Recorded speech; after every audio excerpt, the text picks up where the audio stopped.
makes you wanna jump up and shout. Love makes you wanna dance all about.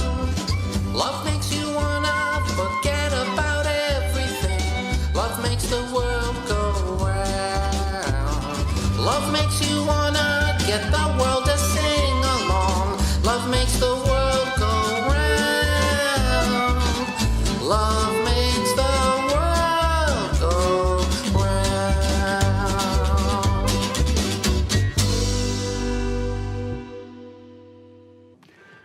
Muy buenas noches, bienvenidos y bienvenidas a una nueva edición de Cine Negativo, el primer programa de cine independiente de la TDA. Estamos en Barricada TV, en el cuarto piso de IMPA, en el barrio porteño de Almagro, y como todas las noches, como todos los sábados a la noche, es un placer compartir este grato momento con ustedes ahí del otro lado para poder hablar de cine. Esta noche, en un nuevo especial, tenemos la grata visita de una realizadora audiovisual que recientemente estrenó su película La Uruguaya en distintas salas del país. Luego de su paso por el Festival de Mar del Plata, la película actualmente sigue en cartelera. Estamos hoy con Ana García Blaya para hablar no solamente de La Uruguaya, sino de muchas otras cosas más. ¿Cómo estás, Ana? Bienvenida. Todo lo que quieras. Muy bien. Gracias por invitarme a este estudio hermoso. Bueno, muchas gracias por los halagos al estudio y a Barricada. El placer es mutuo. Bueno, tenemos por delante muchas cosas interesantes para hablar de esta bella arte que es el cine. Pero para arrancar me gustaría que nos cuentes un poco dónde podemos seguir viendo, disfrutando de La Uruguaya. Bueno, La Uruguaya va a estar por ahora una semana más, ojalá siga en cines, en bastantes cines de todo el país. Y creo que dentro de unos 20 días va a empezar a estar en la plataforma Star, que fue quien compró la película y quien también permitió tantas salas, que para el cine independiente, viste, tener la primera semana 52 salas y la segunda 41 creo que fueron, es una bocha. Está re bien, está buenísimo. Y bueno, antes de todo esto que estás mencionando, la peli pasó por la última edición de Marvel. Sí, su estreno internacional fue en Mar del Plata. Después, bueno, estuvo en Miami. Le fue muy bien también, tuviste una... Ahí sí, yo le digo el error en la Matrix. Ahí nos premiaron a Mejor Dirección, que fue como, creo que también lo que estaban premiando ahí fue el proceso. Exactamente. Muy importante y fue muy... heavy pero lindo, porque éramos casi 2.000 productores asociados participando activamente. Sí, eso es interesante. Eso vamos a hablar un poquito más avanzada la charla, porque me parece que es muy interesante. Es gente de todo el mundo que acompañó en diferentes festivales, también en Barcelona. Hubo gente que había participado del proceso y acompañó. En Miami recibió un premio uno de los socios porque nosotros no viajábamos. Así que... Re bien. Impresionante. Bueno, buenísimo. Che, y actualmente capaz es un poco apresurado, pero estás trabajando en algo nuevo. ¿Qué ya tenés? Sí, estoy trabajando. Las cosas, viste, que son procesos de tantos años. Claro. Que, por ejemplo, una cosa que yo había empezado antes de que me propongan hacer La Uruguaya, salió ahora, ponerle en el Inca, una vía digital para hacer un documental que estoy haciendo desde la pandemia. Y que salió ahora y que voy a terminar de filmar y ya lo estoy como medio armando, pero eso empezó hace como 4 años. Es un proyecto que se llama Tiempo de Morir y es también con archivo mío, de mi padre, de mi abuelo y algunas entrevistas y muy muy personal y que quiero mucho, así como las buenas intenciones. Y también estamos con Orsay en proceso de escritura de una película también sobre el fin del mundo en Argentina. Pensé que era una distopía, pero medio que es algo, me parece que es actualidad. Sí. ¿Tipo género ciencia ficción o algo por el estilo? Sí, no. Por el nombre, digo, me estoy guiando por el nombre. Sí, no es meteoritos cayendo del cielo, pero sí es un poco lo que estamos haciendo los seres humanos con el planeta y las consecuencias que ya estamos viendo. Pero bueno, también intenta ser una mirada más latinoamericana, sudamericana, de algo que lo vemos todo el tiempo, contado desde Estados Unidos, Europa, y reacciones más por ahí individualistas y de sálvese quien pueda al fin del mundo. Estamos tratando de ver cómo sería acá, que si pudiéramos llegar a organizarnos mejor y reaccionar de forma comunitaria. Después también, bueno, ver cómo la cagamos y cómo finalmente termina todo. Estamos en ese proceso de escritura de guión, también con un montón de gente que puso dinero para participar y ser dueña de ese guión. Entonces ven en streamings semanales cómo lo vamos escribiendo con el equipo de guionistas, con Chiri Basilis, que es socio de Hernán Casiari en Northside. Y soy una de 5 películas que se están realizando en este momento ahí. Una la está llevando adelante Tamara Tenenbaum, otra Pedro Saborido, otro Felipe Piña, y Hernán Casiari con Liniers están con una animación también. Mirá vos. Bueno, interesante. Che, bueno, vamos a hablar un poquito más de eso más al final del programa. Ana, ¿qué recuerdo tenés de tu primer acercamiento al cine? ¿Qué recuerdo tenés de tu infancia que hoy digas, eso fue el germen que empezó a hacerme, que me llamó la atención del cine? No sé si soy una cineasta que deseo siempre hacer cine y que estudió cine, porque no estudié cine. Sí estuve muy en contacto con el audiovisual desde... Mi adolescencia la transité durante los 90, donde empezaba los primeros videoclips. Claro. Yo desde la música y MTV, Match Music y todo lo que empezaba, ¿no? Y la edición así como esquizofrénica. Sí, que uno tras del otro. Y las primeras videocámaras que llegaban. La verdad es que mi primer contacto con una cámara fue a los 5 años. Que mi abuelo era piloto de Aerolíneas Argentinas y tenía acceso por ahí a traer una cámara de afuera que acá no era tan común tener. Entonces tengo mucho de mi infancia documentada en unas cámaras que tenías, que no sé, la mochila era la batería, Claro. Eran unas cosas enormes. Mi viejo que nos filmaba y después cuando fuimos creciendo nos pasaba la cámara y probábamos nuestras cosas y mucho contacto con la televisión. Te diría que mi influencia principal es la televisión y el cine que consumía yo, salvo cuando iba al cine por ahí, al cine Los Ángeles, a consumir algunas películas de pequeña, era a través de la tele. Sí.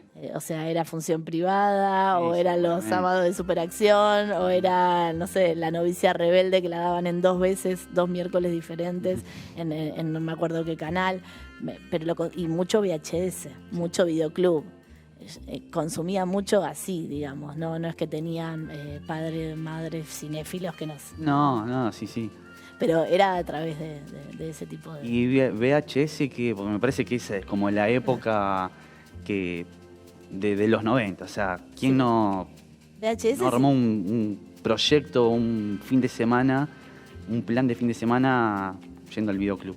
Videoclub, y porque no era que las tenías que comprabas un VHS y te lo quedabas, no, era alquilar, aparte de chicos con mis hermanos, alquilar siempre la misma película a veces. Era como, vamos una y otra vez a alquilar Bolas de Fuego, la historia de Jerry Lewis, o La Sirenita, cuando era como todo el tiempo lo mismo, era para aprenderte las películas, los diálogos de memoria. Me acuerdo que una vez alquilé 2 películas, una era Annie, el musical, y otra era, no sé, creo que era Heidi, pero no dibujitos, sino que filmada con personas reales. Y saltaron ese videoclub, el videoclub cerró. No. Nosotros nos quedamos con esas películas y creo que son las películas que más vi en mi vida. Annie te la puedo cantar, o sea, y el tema musical a mí me tocaba muy de cerca. De hecho tengo como un proyecto cuando tenga experiencia, porque todavía no adquirí suficiente experiencia como directora como para embarcarme en un musical, pero sería algo que me encantaría hacer.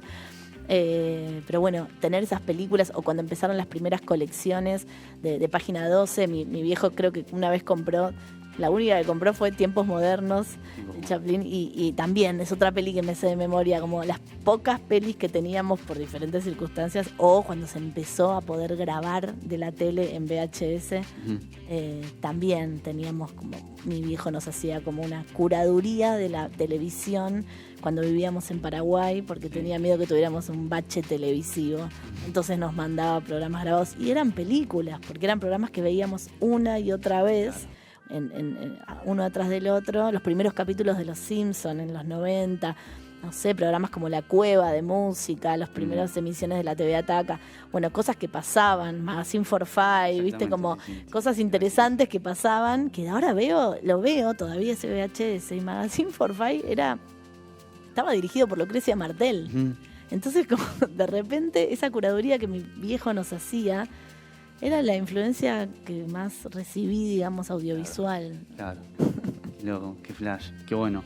Es súper interesante este comienzo que estás mencionando y justamente una de las cosas que tiene el programa es, no hace falta ser un cineasta o una cineasta con toda la trayectoria y con todos los títulos, sino va más justamente a eso, ¿no? A encontrar cuál fue el momento en el que una se acercó al cine y se terminó enamorando de la séptima arte. Así que me parece muy interesante tu historia, tu inicio en el mundo del cine. Vamos a ir un pequeño corte y ya retomamos con más charla, con más cine negativo. ¿Te parece? Buenísimo. Señorita directora, vamos a un pequeño corte entonces y ya continuamos con más cine negativo.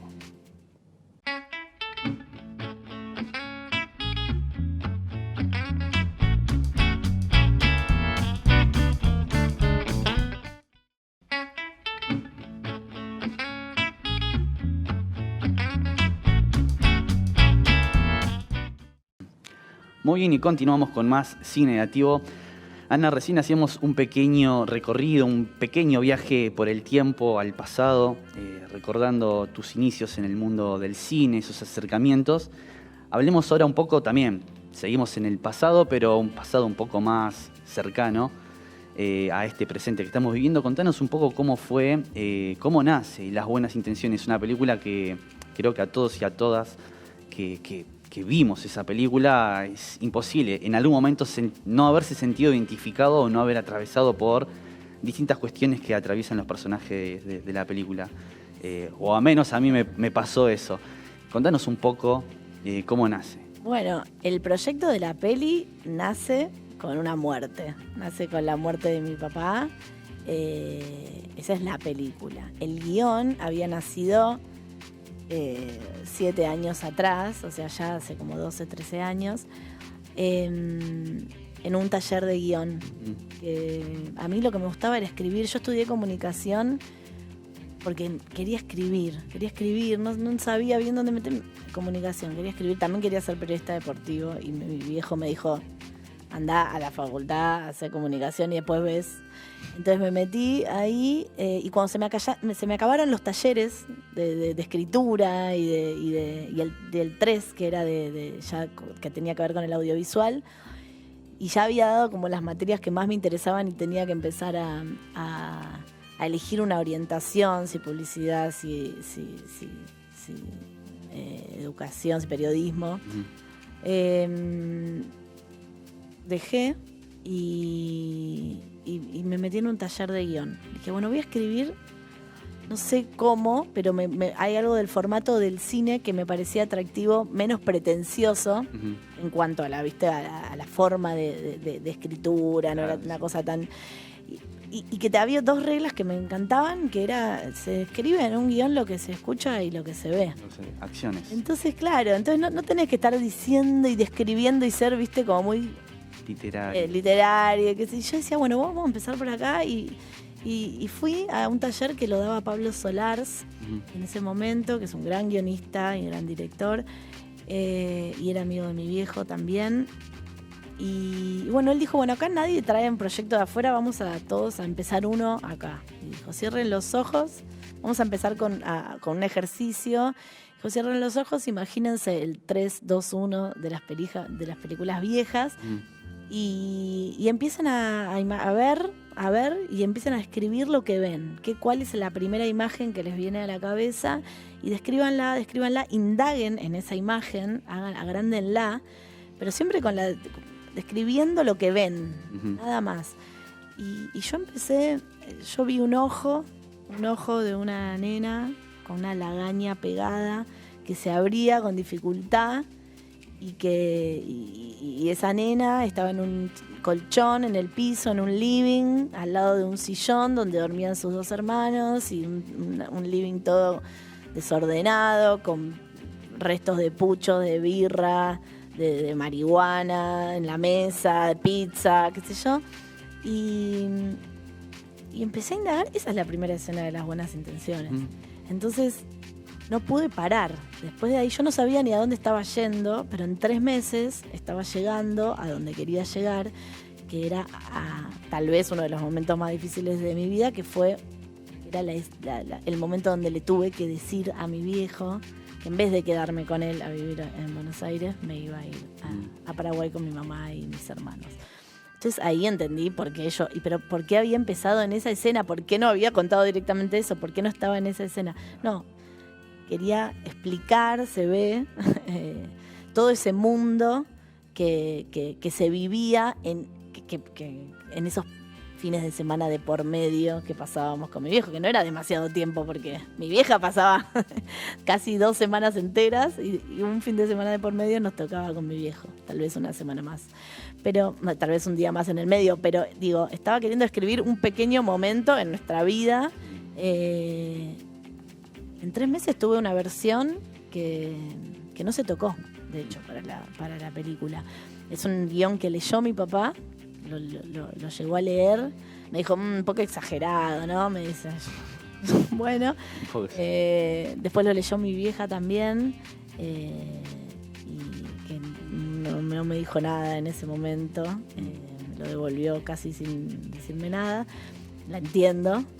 Y cuando muere mi viejo en el 2015, mi hermana me dice, después de un año, ¿no? De casi un año, me dice, ¿por qué no agarramos el guión ese que escribiste aquella vez y tratamos de hacer un ejercicio de carpeta, de presentación, y lo presentamos en algunos lugares a ver si prende?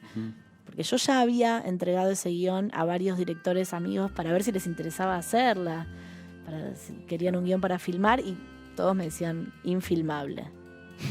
3 chicos, tanta música, infilmable.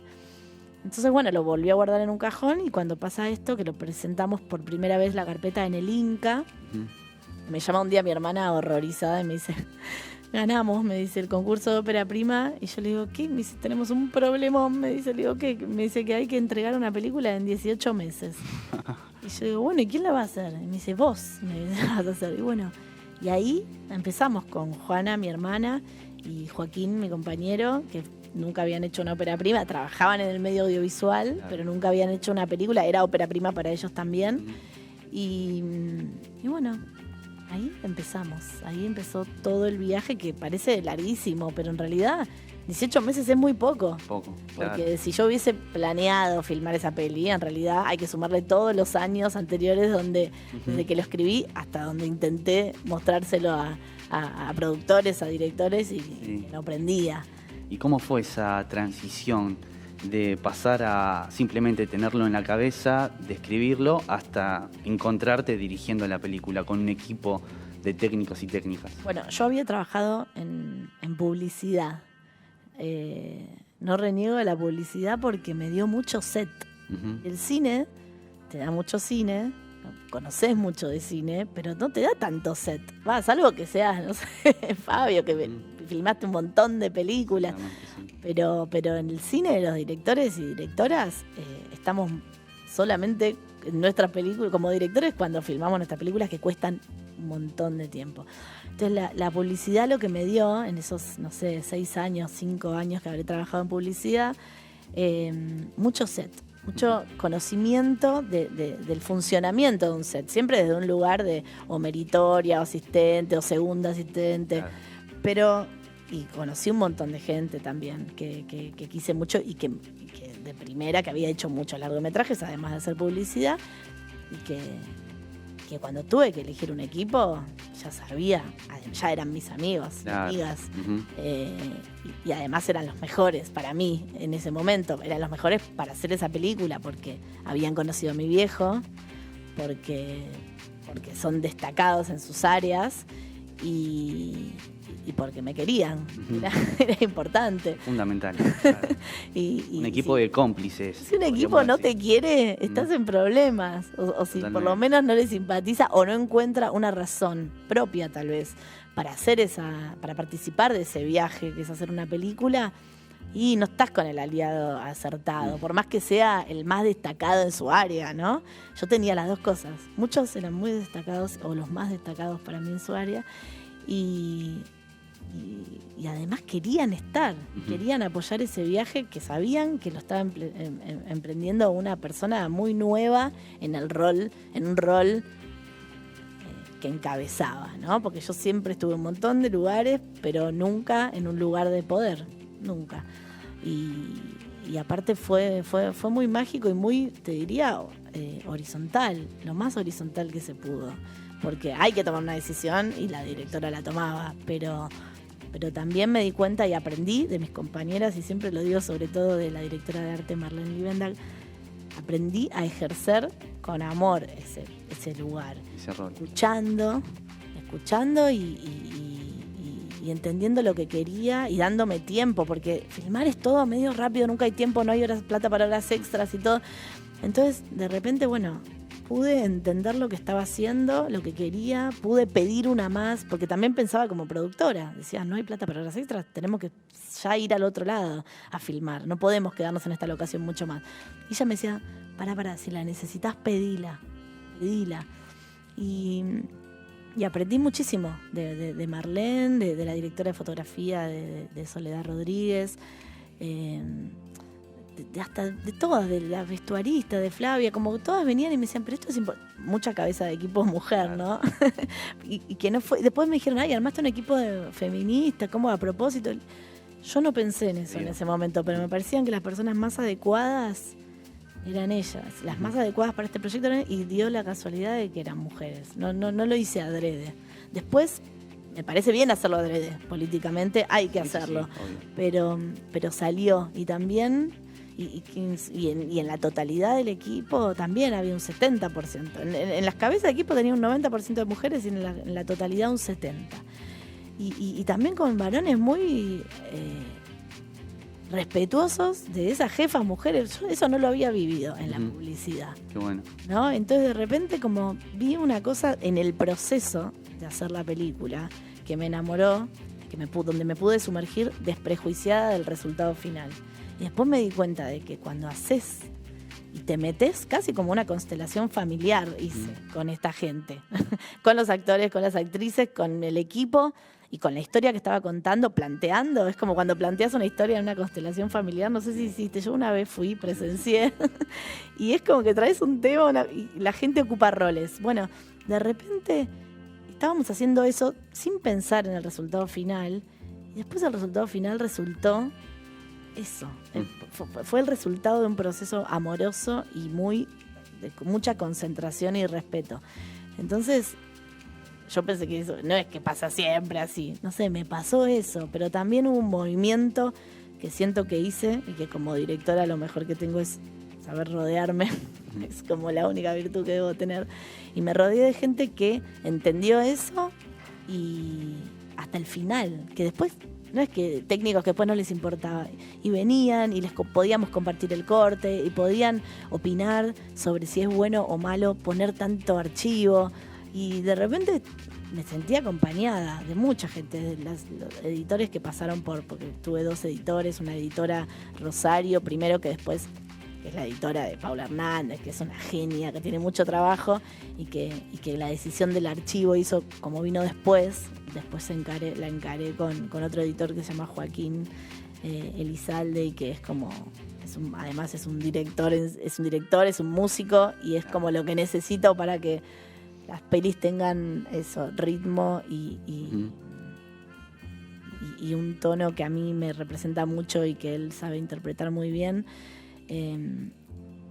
Así que eso, yo siento que pude elegir a la gente, pues después dejás que la gente haga, no le tenés que decir lo que Claro, tiene que hacer. claro, sí. Porque si confías en esa gente, la verdad es como, la película no la hace un director, el director Sí. toma decisiones.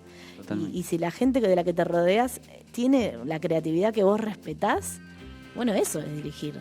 Ujú. Pues sí, pones la cara cuando van las cosas bien y cuando van las cosas mal también, pero hay algo desde el principio que ocurre que es el entusiasmo que estás obligado a contagiarle al equipo para después tener el resultado que tenés. Genial.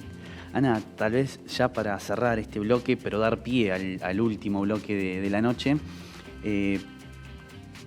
¿cómo pensás y cómo ves el cine hoy en día, después de todo esto que contaste, de tus recuerdos de la infancia, de la adolescencia, tu primer película, hoy en día, ¿cómo pensás y cómo ves o consumís el cine? Bueno, lo consumo y aprendí a consumirlo además.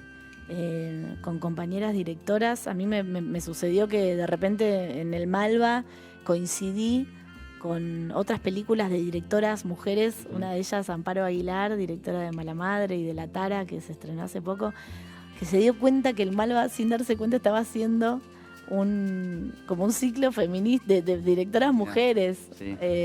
Y dijo, chicas, se dan cuenta, y llamó a todas las directoras que estábamos siendo parte de esas proyecciones los sábados o viernes en el Malva y domingos también, y dijo, armemos un colectivo que se llama, hoy se llama Cartelera Transfeminista, que ahora está mutando el nombre a Barda, Cartelera Transfeminista, Barda, una persona que yo conocí a través de las chicas, Agnes Barda. Ajá. ¿Entendés? Es como, aprendí con ellas un montón de cosas, sobre todo aprendí lo que estoy haciendo ahora, que yo sin querer vine de la ficción, pero a la vez siento que la cosa documental es un poquito más lo que siento, y se ve que en Las Buenas Intenciones algo de eso quise hacer.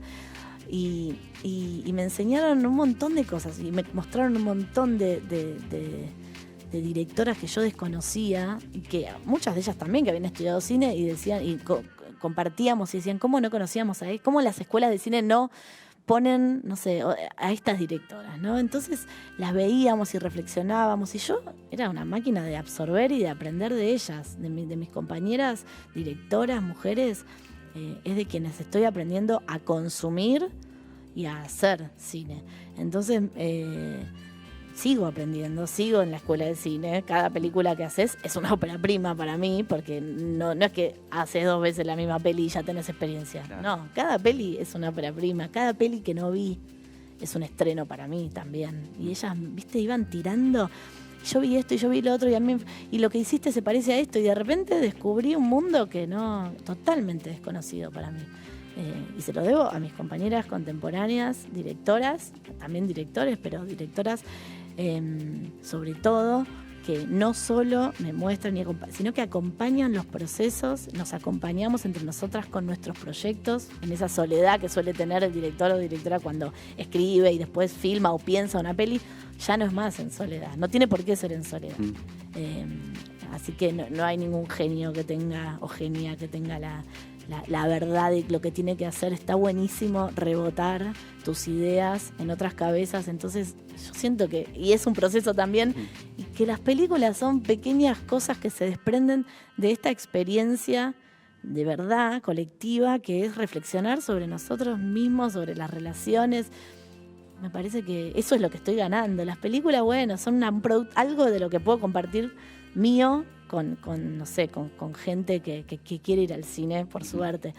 Pero lo que estoy viviendo en mi relación con ellas, que hacen cine desde un lugar que yo desconocía, ya está, es esto lo que estoy viviendo. Qué bueno. Bueno, súper interesante, Ana, tu reflexión y bueno, tu forma de ver y consumir cine. Vamos a ir al último corte de la noche, ¿te parece? Y ya nos metemos de lleno en la recta final de esta charla. Hermoso. Vamos a un pequeño corte y ya continuamos con más Sin Negativo.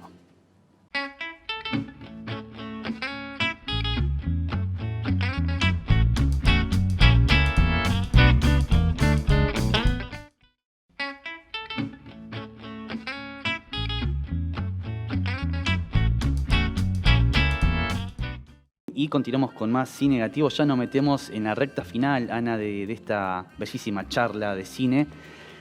Tal vez para ir cerrando, me gustaría hablar un poquito más acerca de la uruguaya, ¿no? Porque recién en el bloque anterior hablábamos sobre esta forma de ver, de comprender, de consumir el cine, y me parece que la uruguaya tiene, más allá de la trama, más allá de las excelentes actuaciones y de todo su recorrido, tiene algo muy especial, que es cómo fue realizada, ¿no? Cómo a vos te proponen filmar el guión, pero contanos un poco cómo fue la construcción de todos los productores y productoras asociadas de la película y el rol y esa forma tal vez nueva, innovadora de poder llevar a cabo la realización de una película.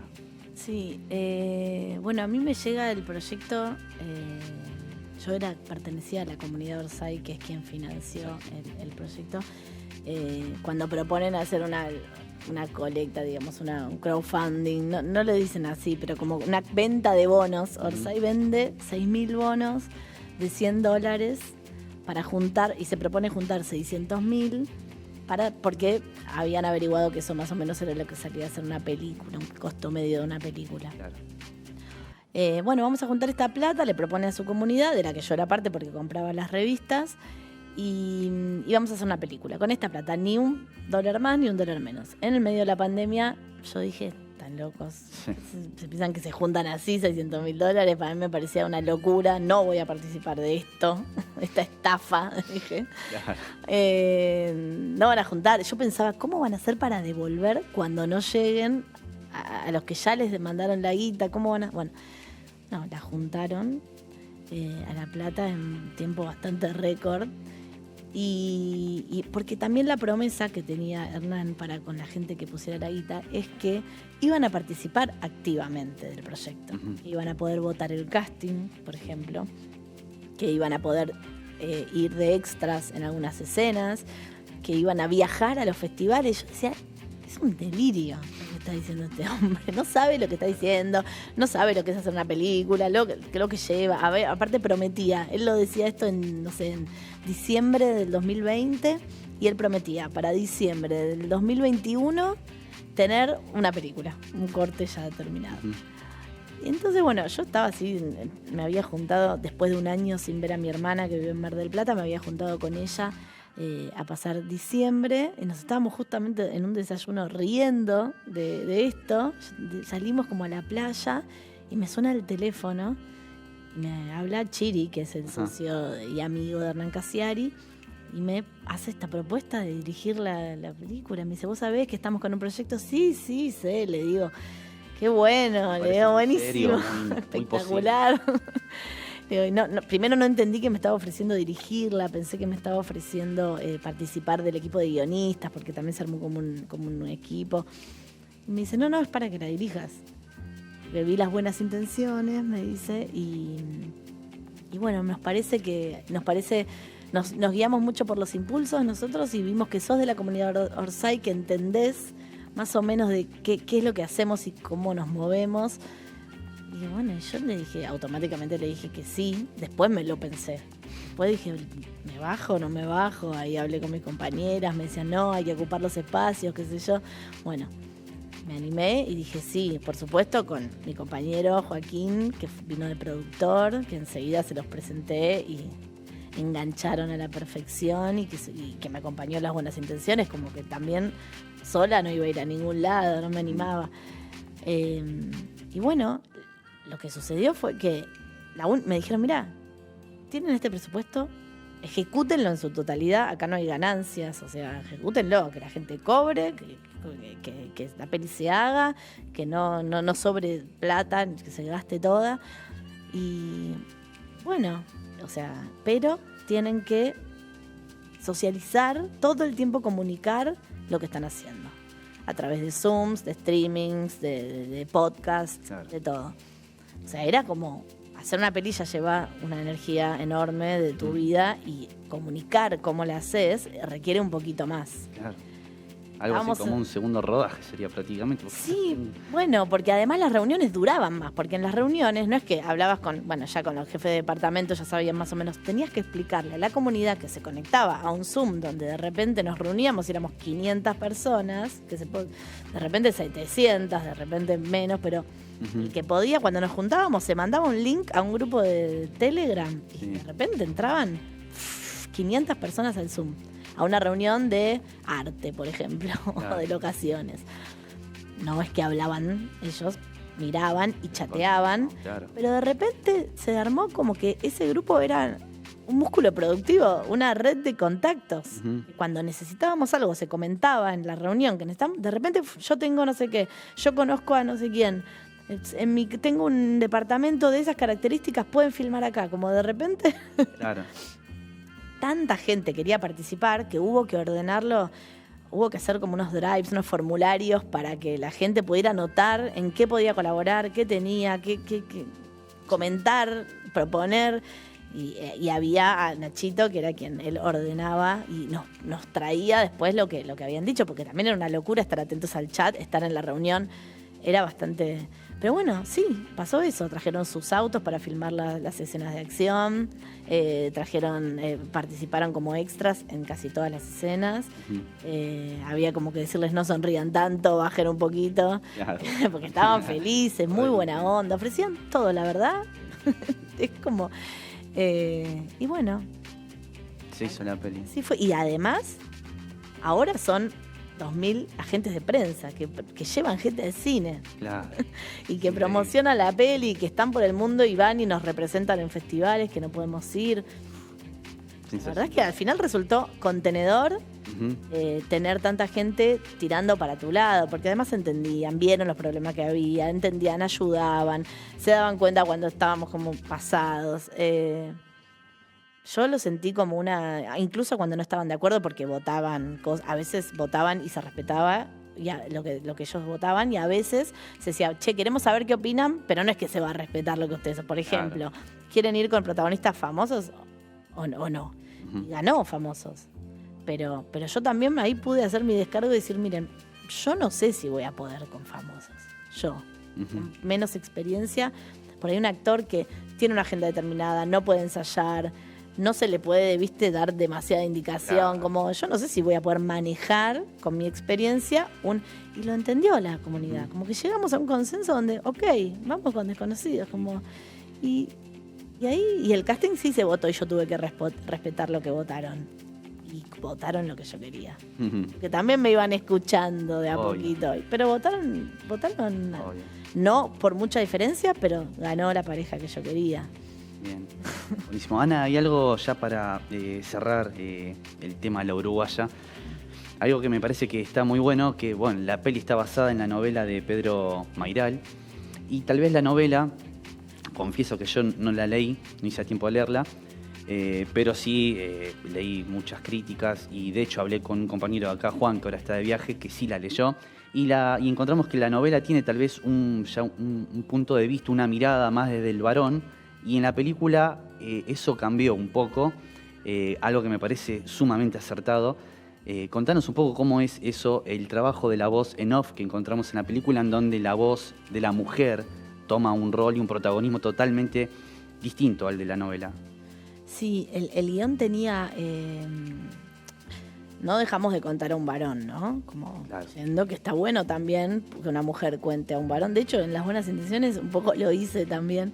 Pero había una voz en off en el guión, porque el libro tiene casi la mitad del libro es la cabeza del protagonista. Entonces es como necesitábamos una voz en off de alguna manera, sentíamos. Lo probamos, la grabamos con Sebastián, la aplicamos después a la voz en off masculina a la edición y no nos gustó. Por lo menos yo lo odiaba al protagonista, porque lo veía, en el libro no lo ves, lo imaginás, pero lo veía y lo escuchaba contándose a sí mismo. Era como insoportable, no lo quería, y yo lo quería querer, a pesar de él, de su torcedura, como digo siempre. Yo lo quería querer, yo quiero querer a todos mis personajes. Hay algo mío en todos los personajes que cuento, en todos, algo algo malo o algo bueno. Como que uno se puede explotar en todo lo que vemos en la película. Podés ver un poco de mí en la forma de contar, en la música que elijo, en los personajes, en algún chiste que hace algún personaje. Algo siempre. No. Siento que como que si no pasa eso, es como que abandonás el personaje. Y yo, para creerle y para darle como una vida o algo mío o mi mirada, siento que algo tiene que haber en ese mundo que estoy contando que me interese y que me contenga también. Entonces, cuando lo vi ya no lo quería, me resultaba insoportable, no me interesaba, me asusté, de hecho. Y después, bueno, con Chip, con el editor, también con Chiri, fuimos hablando de la posibilidad de que lo cuente una mujer. No sabíamos primero si era Guerra o Cata, y si era desde qué lugar, ¿no? Porque Guerra no lo veía no es que lo conoció todo, y Cata tenía la posibilidad de verlo desde el principio y después de que él le cuente todo. Sí. Entonces ella podía tener el conocimiento de todo lo que pasó. ¿Desde dónde habla ella? Bueno, todo eso se deliberó en la isla de edición. Y en la isla yo ensayé incluso una voz en off, un poco más agresiva de Cata, que no le hacía justicia a Cata, entonces tampoco me interesaba que ella sea como una rencorosa. Y que hable desde el amor. Me contaba todo de ella, todo de él, todo de su relación, que es lo que más me interesa contar siempre, las relaciones.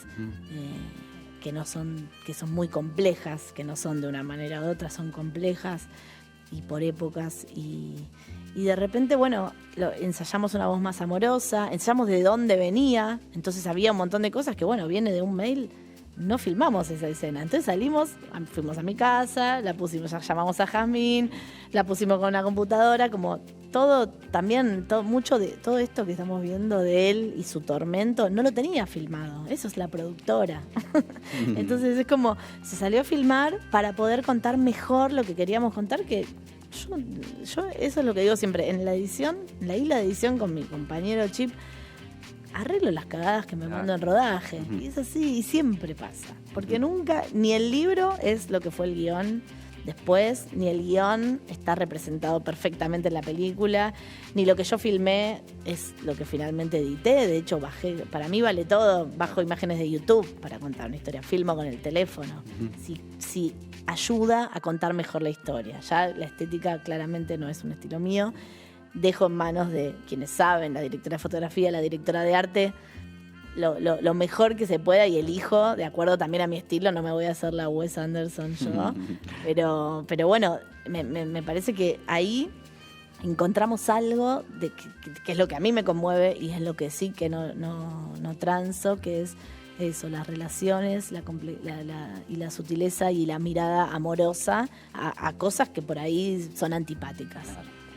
Así que ahí me quedé tranquila, funcionaba. También Chiri y Josefina Licitra, que son los jefes de guión, colaboraron también con ese mail que le escribe Catalina a Guerra. Y bueno, y siempre, ¿no? Con la libertad de yo poder opinar y decir esto sí, esto no. Así que nada, un lujo total fue, sí, la verdad. Sí, un gran acierto, la verdad es muy, muy bueno. Ana, ya para finalizar, lamentablemente tenemos que ir casi cerrando, pero quisiera hacerte una pregunta más antes que nos cuentes qué vamos a ver, qué vamos a compartir ahora con la teleaudiencia. Estamos en vísperas, faltan un par de meses, pero falta poquito, para cumplir como país 40 años de democracia de forma ininterrumpida. Y me gustaría preguntarte cuán importante crees que es la cultura en esta forma de representar a los cuerpos, a las identidades, a la memoria. Bueno, me parece fundamental la cultura. De hecho, a mí cuando me llamaron, por ejemplo, para la Uruguaya, me conocieron gracias a las buenas intenciones. Las buenas intenciones no hubiera existido sin un Inca, sin un Estado que banque a esta directora que no tenía experiencia, que no tenía, que tenía una historia que quería contar, que tal vez que no sabía ni si le interesaba a alguien. Un instituto que apoyó, digamos, hizo todo para que yo pudiera contar lo que quisiera, sin ningún condicionamiento.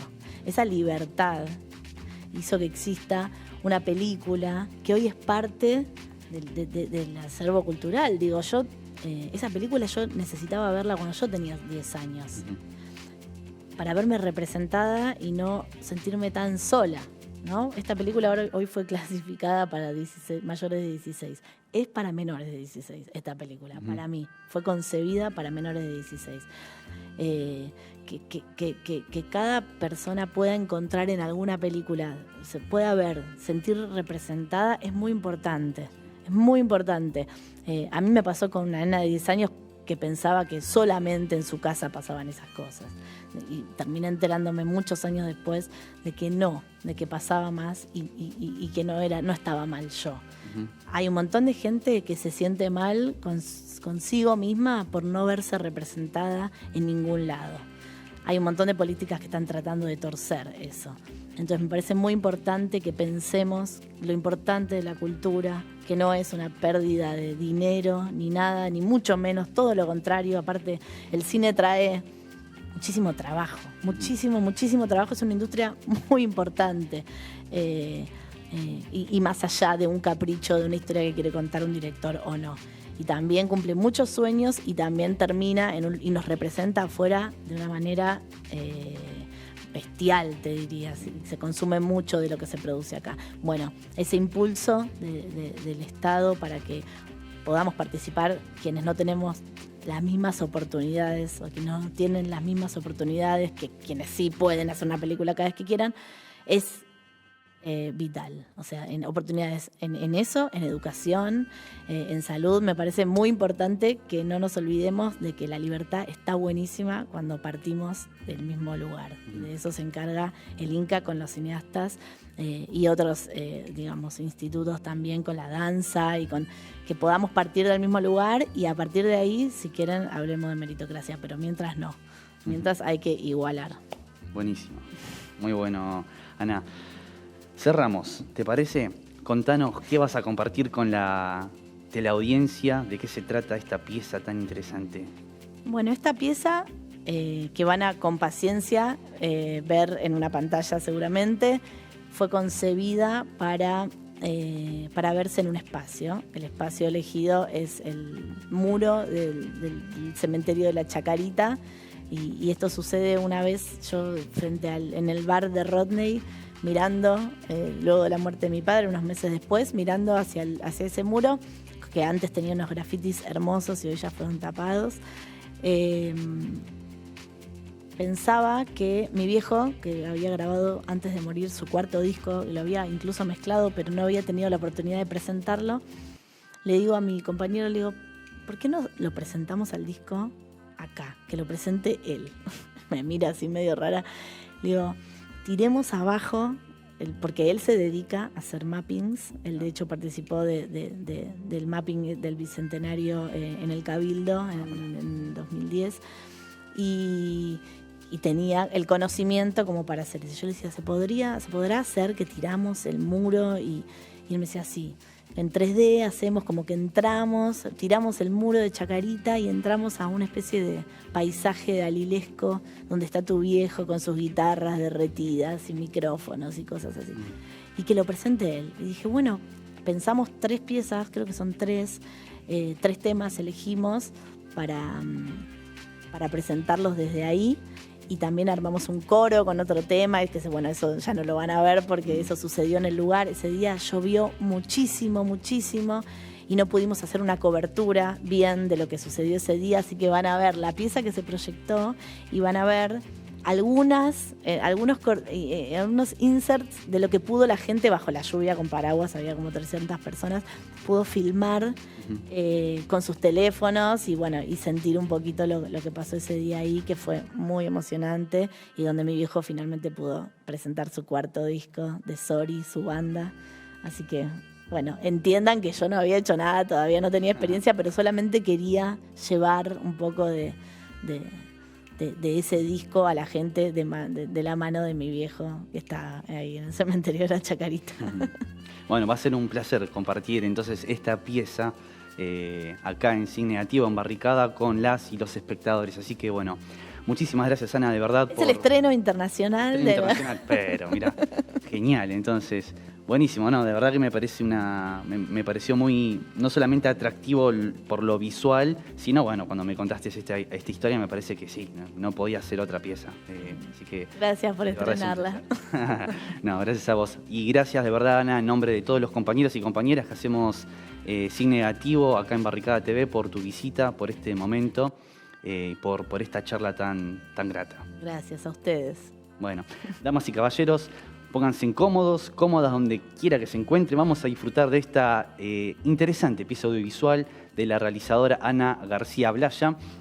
Sori, esta historia que cuenta un poco de su historia, de su padre, y con una propuesta visual muy interesante y una propuesta sonora también súper exquisita. Disfrutamos de esta pieza y nos despedimos hasta la semana que viene con mucho más Sin Negativo. Muy buenas noches.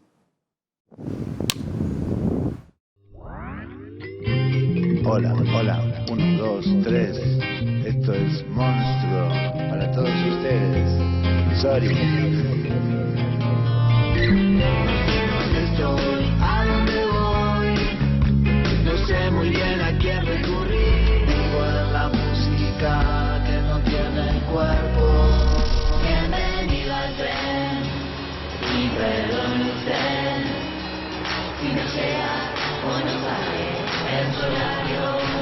Perla dulce de este mar, si voy a pescar temprano, ya sabes que vuelvo a sentarme en nuestra mesa. Tu voz ilumina, tu oración me hace temblar. No sueltes la soga que te ata a mi alma. Y dejo mis canciones por si acaso viven.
sombras.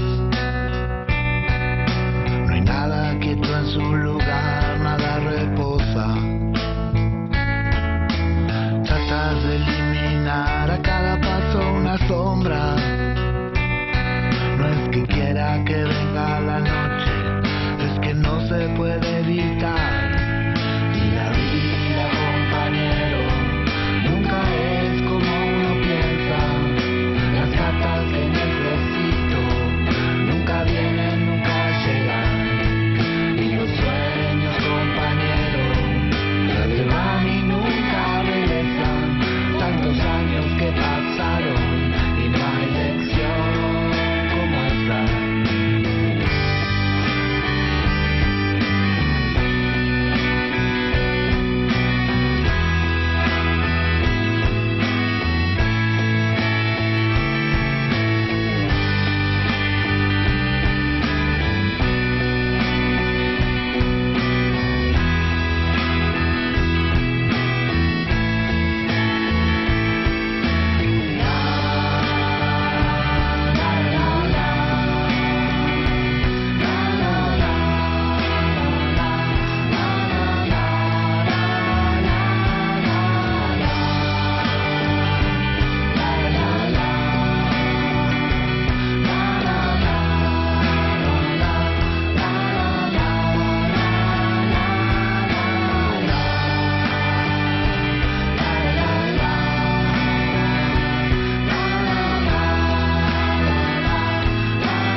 Así no es.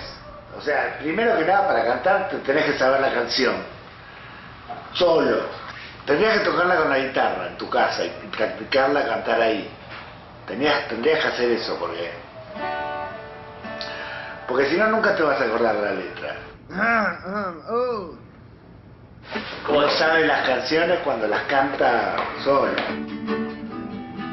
Yo perdí esa capacidad, pero en una época sabía miles de letras, miles, de todas las letras de los Beatles, las letras de Serrat, las letras de Spinetta, todas, la de Charlie, me sabía todas las letras, pero se me fue esa.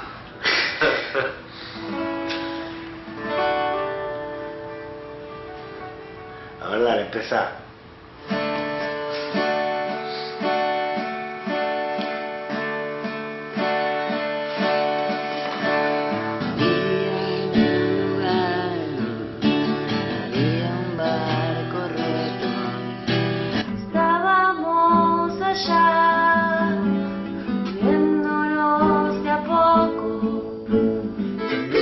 Que la vida te da y que te enseñan a vivir o a morir de pie o a cambiar de foco. Si puedo conmoverte, si alcanzo a ver desde el cielo abrir. Si en las mañanas cierro los ojos y no dormir.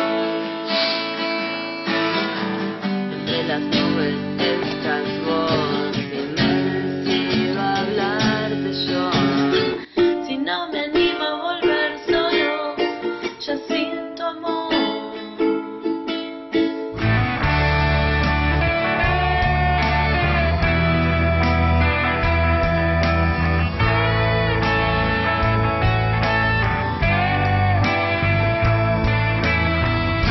Si puedo conmoverte, si alcanzo a ver desde ese cielo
que tú estás vivo. Dentro tuyo hay un gran estallido. No hay tiempo para no estar vivo, para no estar vivo. Hace tu vida y no te compliques tanto. Si al final todo se está acabando, no tengas miedo, no pierdas el tiempo. Viví tus sueños, siempre tus sueños.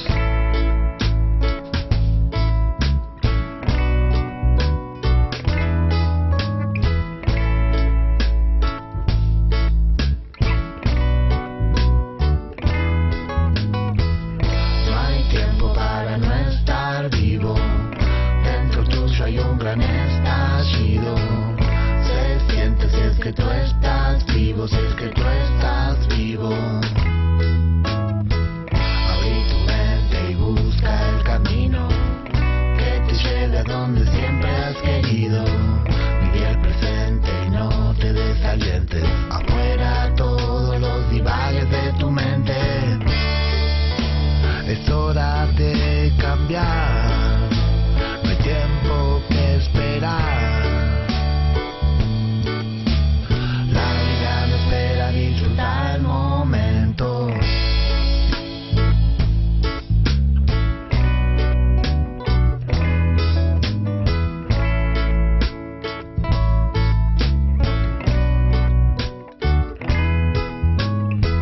Y si pensaste vivir tu vida sugestionado a todo lo que digan, no tengas miedo a vivir tus sueños.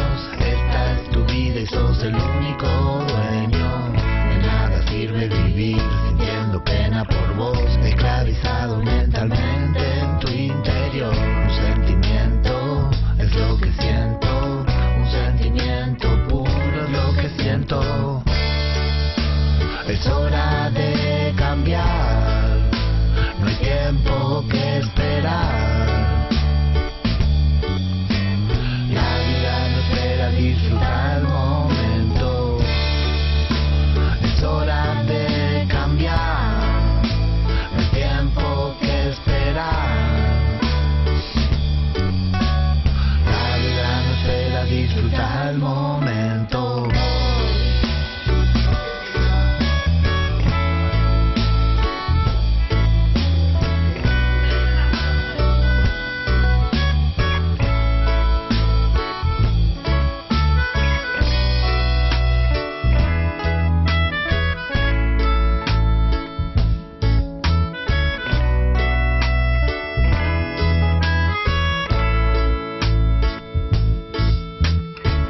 Hazte tu vida y no te dejes influenciar por gente que no te deja evolucionar.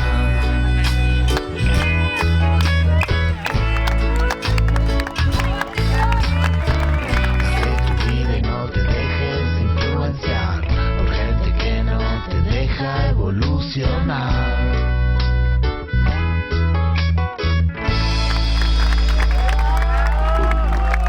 Sorry.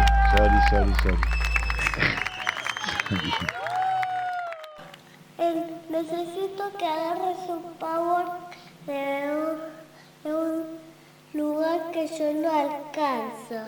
Bueno, ahí va. El power rojo que está al lado del power blanco.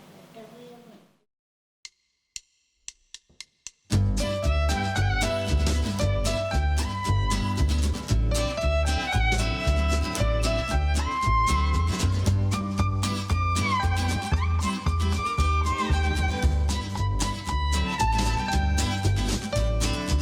Love makes you wanna jump up and shout. Love makes you wanna dance all about. Love makes you